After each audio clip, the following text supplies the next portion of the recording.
ஆண்டவராகிய இயேசு கிறிஸ்துவின் நாமத்தினாலே உங்களை நான் வாழ்த்தி வரவேற்கிறேன். அன்பானவர்களே, இந்த புதிய ஆண்டிலே நாங்கள் காலடி எடுத்து வைத்திருக்கிறோம். கடந்த ஆண்டிலே அப்படியாக தேவன் எவ்வளவாக வழிநடத்தி வந்திருக்கிறார். எனவே நாங்கள் இந்த புதிய ஆண்டிலும் தேவன் இன்னும் அதிகமாக எங்களை வழிநடத்துவார் என்று நாங்கள் விசுவாசித்து கொண்டு, ஆண்டவராகிய இயேசு கிறிஸ்துவுக்குள்ளாக இருக்கிற ஒவ்வொரு சகோதரர்களையும் சகோதரிகளையும் சிறு பிள்ளைகளையும் வாலிபர்களையும் முதிர் வயதுள்ளவர்களையும் ஒவ்வொருவரையும் நான் ஆண்டவராகிய இயேசு கிறிஸ்துவுக்குள்ளாக உங்களை வாழ்த்தி வரவேற்கிறேன். அன்பானவர்களே, இந்த புதிய ஆண்டில் நாங்கள் கர்த்தருடைய வார்த்தைக்குள்ளாக கடந்து செல்லுவோம். நாங்கள் எடுத்துக்கொள்ளுவோம் எபேசியர் 4ஆம் அதிகாரம். எபேசியர் 4ஆம் அதிகாரம் பக்கம் 267வது பக்கம். அங்கே 23 நாங்கள் வாசிக்கிறேன் சில வசனங்களை. உங்கள் உள்ளத்திலேயோ புதிதான ஆவி உள்ளவர்களாகி மெய்யான நீதியும் பரிசுத்தத்திலும் தேவனுடைய சாயலாக சிருஷ்டிக்கப்பட்ட புதிய மனுஷனை தரித்து கொள்ளுங்கள் என்று சொல்லி இந்த வசனங்கள் கடந்து செல்லுகிறதை நீங்கள் கவனிக்கலாம். அப்போ உங்கள் உள்ளத்திலே புதிதான ஆவி உள்ளவர்களாகி, அப்போ எங்களுக்கு தேவன் பரிசுத்த ஆவியானவரை தந்திருக்கிறார். அந்த பரிசுத்த ஆவியானவர் எங்களுக்கு அது புதிதாக இருக்கிறது. அன்பானவர்களே, அது எப்பயுமே என்ன செய்ய முடியாது, பழசாக்க முடியாது. எனவே புதிய ஆண்டிலே நாங்கள் அந்த பழைய ஆண்டு கடந்த ஆண்டுகள் எல்லாம் நாங்கள் ஒவ்வொருத்தரும் ஒவ்வொரு படிநிலையில் இருந்து வந்திருக்கிறோம். அந்த பழைய ஆண்டுகளை நீங்கள் ஆராய்ந்து பார்த்தீங்க என்று சொன்னால் தேவன் எவ்வளவாக அற்புதமாக வழிநடத்தி வந்திருக்கிறார். அப்போ தேவனுடைய அந்த வழிநடத்தல்கள் எவ்வளவு விசேஷமானது என்பதனை நீ அன்பானவர்கள் நீங்கள் அறிந்திருப்பீர்கள். சாட்சியாகவும் அந்த காரியங்கள் எவ்வளவோ உண்டு அன்பானவர்கள். எனவே அதைத்தான் ஆண்டவர் இங்கே சொல்லுகிறார். உங்கள் உள்ளத்திலேயோ புதிதான ஆவி உள்ளவர்களாகி மெய்யான நீதியிலும் பரிசுத்தத்திலும் தேவனுடைய சாயலாக சிருஷ்டிக்கப்பட்ட புதிய மனுஷனை தரித்து கொள்ளுங்கள் என்று சொல்லப்படுகிறது. அப்போ மெய்யான நீதி ஆரென்று பார்த்தீங்கன்னு சொன்னால், நீங்கள் யோவானிலே நீங்கள் 16ஆம் அதிகாரம் நீங்கள் 7, 8, 9, 10, 11வது வசனத்தில் நீங்கள் பார்த்தீங்கன்னு சொன்னால், பாவத்தை குறித்தும் நீதியை குறித்தும் நியாய தீர்ப்பை குறித்தும் கண்டித்து உணர்த்துவார். தேற்றவாளன் வந்து பரிசுத்த ஆவியானவரை பற்றி சொல்லப்படுகிறது. அப்போ எங்களுக்குள்ளே பரிசுத்த ஆவியானவர், அதாவது பாவத்துக்கு நாங்கள் மரித்து நீதிக்கு பிழைத்ததுக்கு பிற்பாடு பரிசுத்த ஆவியானவர் எங்களுக்குள்ளே, அதாவது பாவத்துக்கு மரிப்பது என்பது தண்ணீருக்குள்ளே தாழுவது, நீதிக்கு பிழைப்பது என்பது வெளியிலே வருவது. அதைத்தான் பாவத்துக்கு மரித்து நீதிக்கு பிழைத்து கொள்வது அன்பானவர்களே.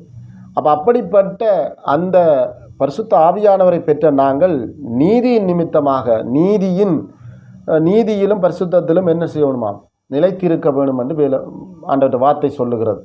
இதைத்தான் 2 கொரிந்தியர் நீங்கள் 2ஆம் அதிகாரத்தில் நீங்கள் பார்த்தீங்கன்னு சொன்னால், மணவாளன் எதிர்பார்க்கின்ற உண்மையும் உத்தமம் உள்ள ஒரு கன்னிகைக்கு ஒப்பாக ஆண்டவர் என்ன செய்கிறார், மணவாட்டியை ஒப்பிட்டு வைத்திருக்கிறார். அந்த மணவாட்டி தான் திருச்சபை என்று வார்த்தை சொல்லுகிறது. அப்போ அப்படிப்பட்ட ஒரு புதிய மனுஷனை நாங்கள் என்ன செய்யணுமா, தரித்து கொள்ள வேண்டும்.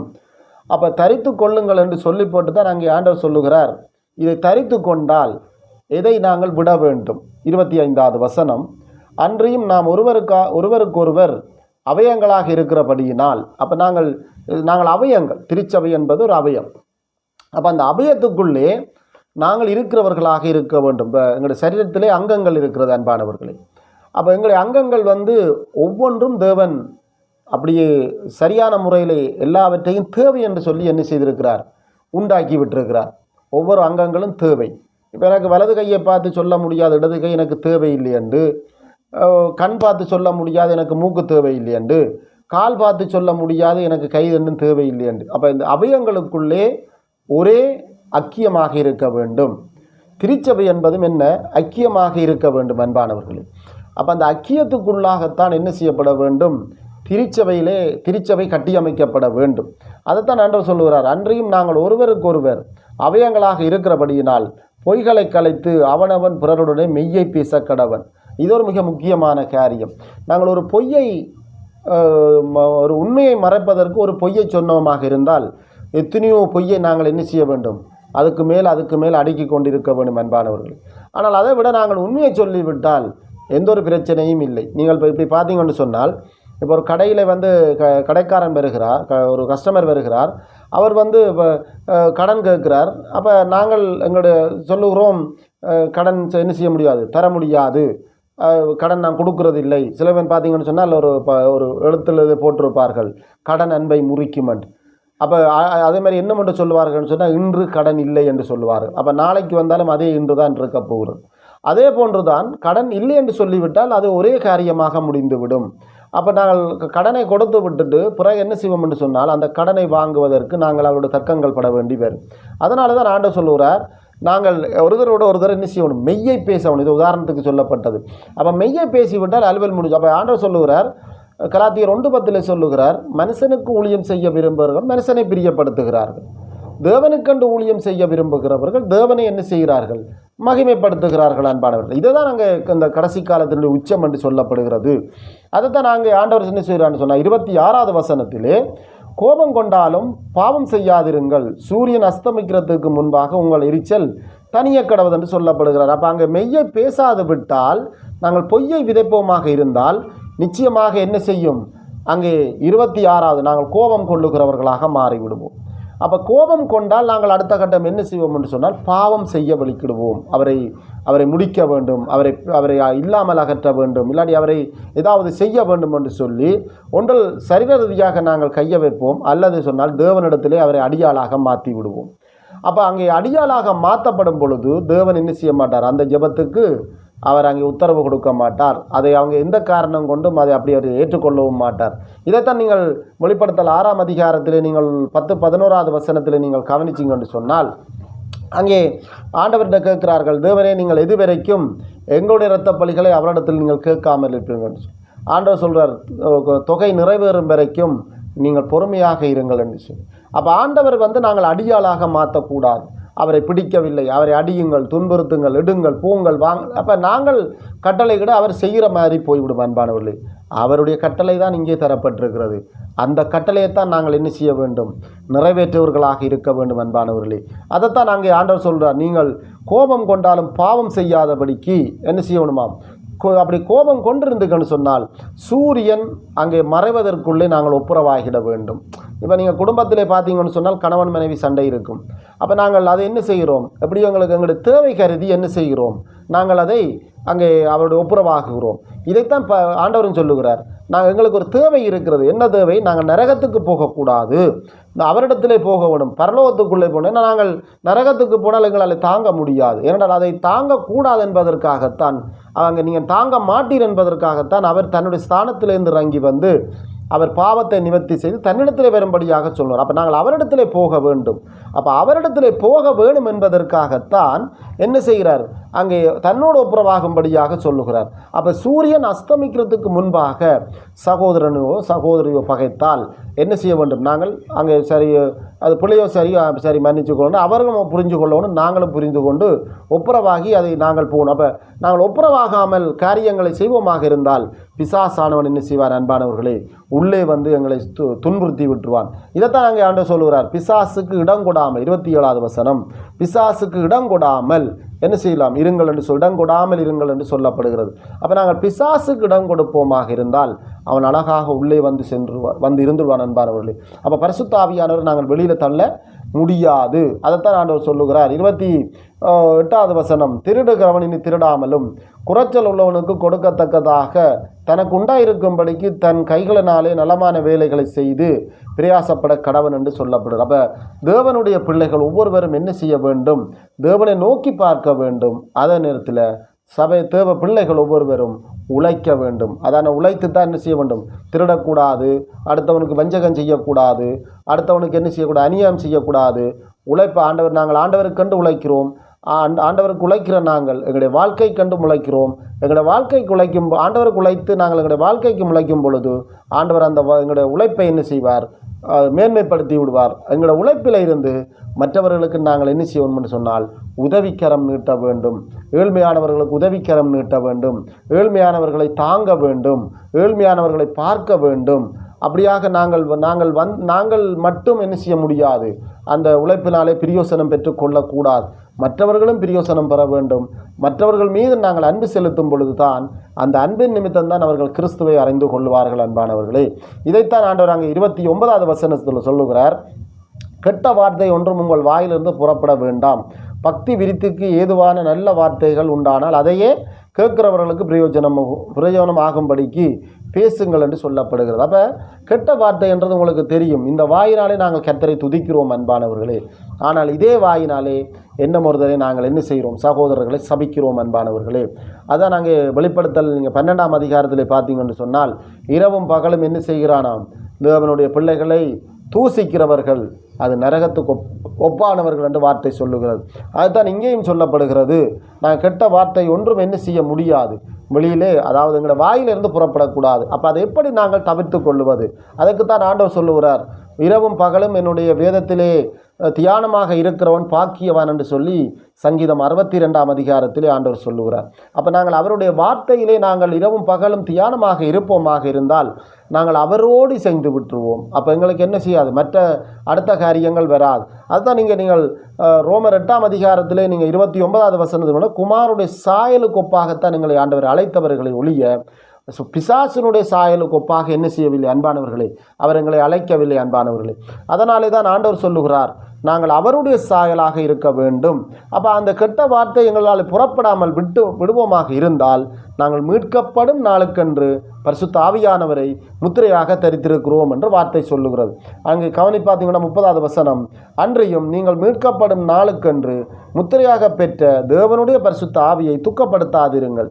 அப்போ நாங்கள் கெட்ட வார்த்தை புறவங்கள் வாயிலிருந்து புறப்படுமாக இருந்தால் அன்பானவர்களே, தேவனுடைய பரிசுத்த ஆவியானவரை நாங்கள் தூக்கப்படுத்துகிறோம். அப்போ எங்களுக்கு அது வேலை அல்ல. எங்களுக்கு தரப்பட்டது. இப்போ ஒரு சகோதரன் எங்களுக்கு எதிராக, சகோதரி எங்களுக்கு எதிராக எழும்பும் பொழுது நாங்கள் அவருக்காக வேண்டிக் கொள்ள வேண்டும். ஆண்டவரை அவர்கள் மனம் திரும்ப வேண்டும். ஆண்டவரை அவர்களுக்காக நீங்களும் ரத்தம் சிந்தியிருக்கிறீர்கள். அவர்கள் உணர்ந்து கொள்ள வேண்டும். அவர்கள் தாங்கள் செய்தது பாவம், தாங்கள் செய்தது தவறு என்பதனை அவர்கள் புரிந்து கொள்ள வேண்டும். ஆண்டவரை அவர்களையும் மன்னிக்க வேண்டும். அவர்கள் மனம் மாற வேண்டும் ஆண்டவர் என்று அப்படித்தான் ஜெபம் பண்ண வேணுமே ஒழிய அவர்களை தூக்குங்கள் ஆண்டவரை, அவர்களை அடியுங்கள் ஆண்டவரை, அவர்களுக்கு கூட பிரச்சனை கொடுங்கள் ஆண்டவர்களே. அவர்கள் பிரச்சனைப்படும் பொழுது நாங்கள் என்ன செய்ய வேண்டும்? நாங்கள் என்ன செய்கிறோமா? இப்படிப்பட்ட சிந்தனைகள் இருக்குமா இருந்தால் அவர்கள் துன்பத்தில் விழும் பொழுது நாங்கள் சந்தோஷப்படுகிறோம். அப்போ நாங்கள் துன்பத்தில் விழும் பொழுது யார் சந்தோஷப்படுவது? அப்போ இதைத்தான் ஆண்டவரை அன்பானவர்களை கவனித்து கொள்ள வேண்டும். மற்றவர்களை வேதனைப்படுத்தி கிறிஸ்துவை நோக்கி ஓடுவது அல்ல, மற்றவர்களை சந்தோஷத்தைப்படுத்தி தேவனிடத்தில் வேண்டுதல் செய்து அவர்களையும் நாங்கள் ஒப்புரவாகி ஐக்கியப்பட்டு நாங்கள் தேவனை நோக்கி ஓடுவது தான் பிசாசை ஜெயங்கொள்வதற்கான ஒரே வழி. அதவே தான் நீங்கள் கடைசி காலத்தில் அவனை பாருங்கள், அவன் ஒரே ஐக்கியப்பட்டிருக்கிறான். என்னென்று ஐக்கியப்பட்டிருக்கிறான்? அவன் தேவனுடைய பிள்ளைகளை வீழ்த்த வேண்டும் என்பதற்காக, ஒரு ஆத்மா கூட கிறிஸ்துவுக்குள் போகக்கூடாது என்பதற்காக அவன் ஒன்று செஞ்சு தேவனுடைய பிள்ளைகளை எதிர்க்கிறான். ஆனால் நாங்கள் என்ன செய்கிறோம்? பிரித்து கொண்டே இருக்கிறார்கள். எனவே அன்பானவர்களை கவனிக்க வேண்டும். நாங்கள் மீட்கப்படும் நாளுக்கண்டு முத்திரையாக பெற்றவர்கள். அப்போ தேவனுடைய பரிசுத்த ஆவியானவர் நாங்கள் துக்கப்படுத்தினோமாக இருந்தால் 31வது வசனத்துக்கு நாங்கள் சொந்தக்காரராக போய்விடுவோம். அங்கே பாருங்கள், சகல விதமான கசப்பும் கோபமும் மூர்க்கமும் கூக்குரலும் தூசணமும் மற்ற எந்த துர்க்குணமும் உங்களை விட்டு நீங்க கடவுதென்று சொல்லப்படுகிறது. அப்போ இது நீங்கினால்தான் நாங்கள் மீட்கப்படும் நாளுக்கென்று முத்திரையாக போட்டிருக்கிறோம். எனவே அன்பானவர்களே, இந்த கசப்பு இருக்கக்கூடாது, சகல விதமான கசப்பும் கோபம் இருக்கக்கூடாது, மூர்க்கம் இருக்கக்கூடாது, கூக்குரல் இருக்கக்கூடாது, தூசணம் இருக்கக்கூடாது, மற்ற எந்த துர்க்குணமும் எங்களை விட்டு என்ன செய்யணுமா? உங்களை விட்டு நீங்க கடவுதென்று சொல்லப்படுகிறது. அப்போ அன்பானவர்களே, இந்த புதிய ஆண்டிலே நாங்கள் ஒரு உறுதிமொழி எடுத்துக்கொள்வோம். நாங்கள் மற்றவர்களுக்காக அல்ல, தேவனுக்காக ஓட வேண்டியவர்கள். கோபம் வரும், துர்க்கோண எண்ணங்கள் வரும், சிந்தனைகள் வரும். அப்படியே உடனடியாக நாங்கள் என்ன செய்ய வேண்டும்? அப்பாலபோ சாத்தானே, ஆண்டவராகிய இயேசு கிறிஸ்துவின் நாமத்தினாலே அப்பாலபோ சாத்தானே என்று என்ன செய்ய வேண்டும்? நாங்கள் கலைத்து விடுகிறவர்களாக இருக்க வேண்டும். அப்படி கலைத்து விடுவோமாக இருந்தால் நாங்கள் என்ன செய்வோம்? தேவனிடத்தை ஒப்புரவாகி விடுவோம். ஆண்டவரே எங்களை மன்னித்து கொள்ளுங்கள், அவரிடத்தில் நாங்கள் ஒப்புரவாக வேணும் அன்பானவர்களே.